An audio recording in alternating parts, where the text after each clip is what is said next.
Hey everybody, and thank you for coming to Nerd Night. Today we're going to be making the famous Butterbeer from the Harry Potter franchise. For this video, I used a recipe I found online with some minor tweaks that I'll make note of as we go. And for those of you participating in the secret codes, keep an eye out because I'll be mentioning that later in the video. Alright, let's get started. For this recipe, you will need cream soda, butterscotch topping, I used caramel as a substitute which works too, heavy whipping cream, vanilla extract, powdered sugar, and of course what would butterbeer be without butter? The first step will be to make the whipped cream from scratch.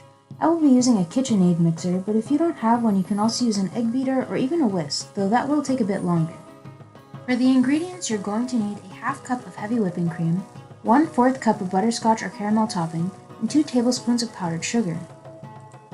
In your mixing bowl, pour in all 3 ingredients. Start by whipping your cream mixture at a low setting while gradually increasing the speed.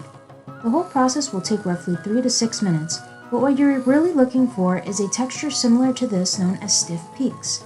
It needs to be a thick and fluffy consistency that is able to stand on its own.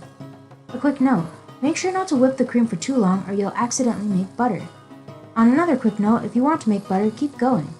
Now once that's finished, remember that whipped cream is temperature sensitive, so you're going to want to store it in your refrigerator while you prepare the second part of the recipe. Now for the base of the butterbeer, you'll need to heat up 24 ounces of cream soda with an incendio charm. But for any muggles out there, 2 minutes in the microwave will work fine.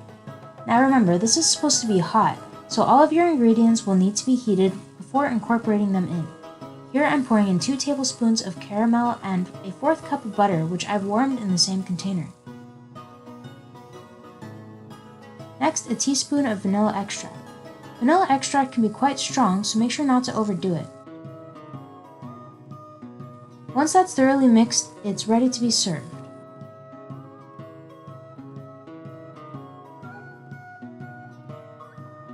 And last but not least, we can't forget our delicious whipped cream.